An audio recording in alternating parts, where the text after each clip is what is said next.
Mr. Trump's message about the economy on Monday was sidetracked was, of course, when he raised the possibility of Second Amendment people taking matters into their own hands to stop Clinton from appointing pro-gun control judges. That's a controversy that you reject. Trump said afterwards that no one thought he was suggesting violence. But I want you to take a listen. Here's Mr. Trump.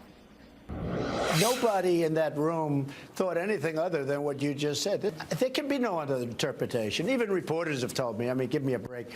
So, but here's the thing. It wasn't just reporters. It was Republicans. It was people in Washington, D.C. who want Mr. Trump to win. And then if you look at the speech when he made those remarks, the man with the white beard who was sitting right behind Mr. Trump at that event, CNN tracked him down. Take a listen. I was just absolutely taken aghast.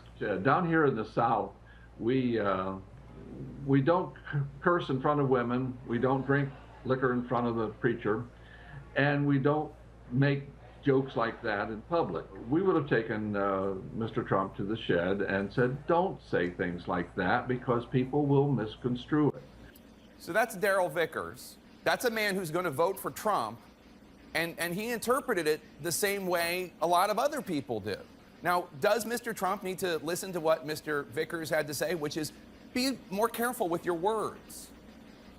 Look, yeah, I'm not going to say he didn't interpret it that way or not. The point is, most people did not interpret it that way. It was not at all meant to be a threat. But the point again is, you could have covered what he was saying, or you could try and take an aside and take the Clinton narrative and play it out, and you chose to do that instead. I mean, there's plenty of news to cover this week, but I haven't seen covered. You had information coming out about pay for play out of emails of Hillary Clinton's that weren't turned over, by the way, to the Justice Department for her investigation. That's a major news story. That you had the NATO base in Turkey being under attack by terrorists. You had a number of things that were appropriate to this campaign, were part of what Mr. Trump has been talking about. You had economic numbers coming out this week that showed that productivity is down, housing ownership is down, unemployment is at in over 102 million. These are all things that could have been covered this week. Instead, you took an aside that the Clinton narrative told you was something Mr. Trump told you he didn't mean, and you played it out for 2 days. Okay, first of all, that's what we're talking about. But as a factual matter, on Monday, my show covered Mr. Trump's speech. Okay, we did. We covered Mr. Trump's speech. We covered the narrative, and we did cover those Hillary Clinton emails. So when these things, just because you say them, they're not true. I mean, we have been covering the substance. We have been covering the things that are bad to Hillary Clinton. Jake, we've been talking about these messages all week. You covered it one day, and you covered this aside about the Second Amendment for 3 days.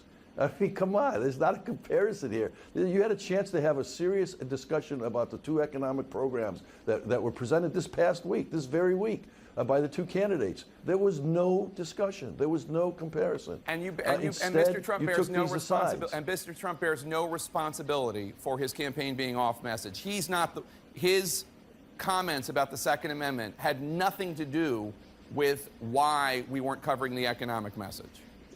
His point about the Second Amendment was that people who cared about the Second Amendment should be concerned about Hillary Clinton's candidacy, and that those who are concerned probably would take up the cause. Now, you could interpret it, which I certainly didn't, as a threat. But if you want to go back and look at threats, then you ought to go back to 2008 when Hillary Clinton was running against Obama. And in May of that year, when she was clearly the loser and asked, why are you still in the race? She said, well, remember, Bobby Kennedy was assassinated in 1968. I mean, that's a much more direct reference laid at the feet of Hillary Clinton. We did cover, I did cover that in 2008. I did cover it in 2008. And Hillary Clinton, you know what she did? She issued an apology. She said, I'm sorry my comments were meant that way, construed that way. That's not how I meant.